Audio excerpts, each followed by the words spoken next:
চট্টগ্রাম হাজারীগলির পরিস্থিতি নিয়ে আরো জানাতে এই মুহূর্তে যুক্ত হচ্ছেন সহকর্মী একেএম নাজিম। নাজিম, বর্তমানে হাজারীগলির বর্তমান পরিস্থিতি কেমন দেখছেন, বিস্তারিত জানাবেন। গত দুদিনের থমথমে পরিস্থিতির পর আজ সকাল থেকে মূলত হাজারীগলির যে থমথমে পরিস্থিতি সেটি স্বাভাবিক হতে শুরু করেছে, কারণ গতকাল রাতে এখানকার যারা ব্যবসায়ী রয়েছেন তাদের সাথে আইন শৃঙ্খলা বাহিনী, জেলা প্রশাসন এবং যৌথ বাহিনীর একটি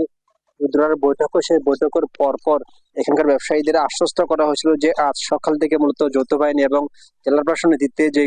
গঠিত কমিটি তারা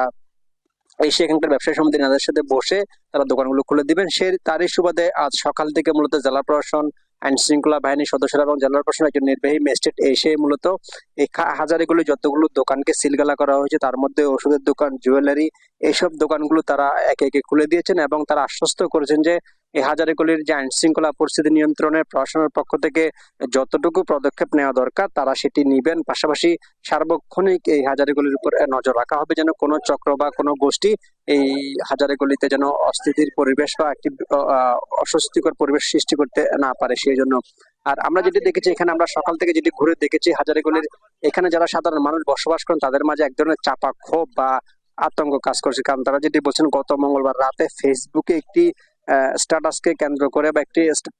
স্ট্যাটাস শেয়ারকে কেন্দ্র করে যে অপ্রীতির ঘটনা ঘটেছিল, সেই ঘটনা এসিড নিক্ষেপের ঘটনা ঘটেছিল এবং আইন শৃঙ্খলা বাহিনীর, সেনাবাহিনী এবং পুলিশের 7 জন থেকে মোট 12 জন সদস্য আহত হয়েছিল। এই ঘটনায় পুলিশের পক্ষ থেকে বাদী হয়ে ওই দিনই বুধবার অভিযান চালিয়ে মূলত 82 জনকে আটক করেছিল। তাদের মধ্যে যাচাই বাছাই করেই বাকিদেরকে ছেড়ে দেওয়া হয়েছে এবং 49 জনকে নাম উল্লেখ করে মামলা দায়ের করা হয়েছে এবং এতে 500 থেকে 600 জনকে অজ্ঞাত আসামি করা হয়েছে। এখন আমরা যেটি দেখছি এই হাজারীগুলিতে এখানে যারা জুয়েলারি অ্যাসোসিয়েশন রয়েছে, যারা স্বর্ণের ব্যবসার সাথে জড়িত, তাদের একটি সংবাদ সম্মেলন হচ্ছে। সেই সংবাদ সম্মেলন তারা যেটি বলছেন হাজারীগুলিতে যেন তাদের এই যে দীর্ঘদিন ধরে তারা যেভাবে সবাই মিলেমিশে ব্যবসা করে আসে, সে ব্যবসার যে নিয়ম সেটি তারা মানবেন এবং সবার মধ্যে যেন সম্প্রীতি বজায় রেখে তাদের যে ব্যবসা পরিচালনার ক্ষেত্রে তারা আইন শৃঙ্খলা বাহিনীর সহযোগিতা চাচ্ছেন এবং এখানকার যারা স্বর্ণ ব্যবসার সাথে জড়িত, যারা কারিগররা রয়েছেন, যারা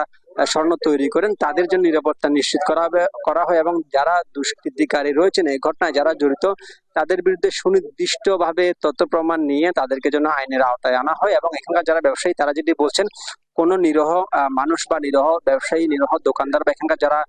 বসবাস করে তারা যেন হয়রানির শিকার না হয়, এখানকার ব্যবসায়ীরা বারবার বলছেন। এবং এখানকার যারা সাধারণ সনাতন ধর্মাবলম্বীর মানুষ রয়েছেন তারা যেটি বলছেন হাজারীগুলিতে কিন্তু অধিকাংশ কিন্তু সনাতন ধর্মাবলম্বীরা বসবাস করেন, তাদেরকে বিভিন্ন সময়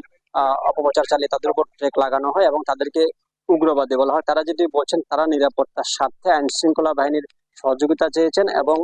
এখানে যেন কোনো ধরনের অপ্রীতিকর ঘটনা না ঘটে এবং কোনো দুষ্কৃতিকার যেন কোনো ধরনের সুযোগ নিতে না পারে সেই জন্য আইন শৃঙ্খলা বাহিনীর সহযোগিতা চেয়েছেন তারা। হাজারীগুলি থেকে এই ছিল আমার কাছে সর্বশেষ।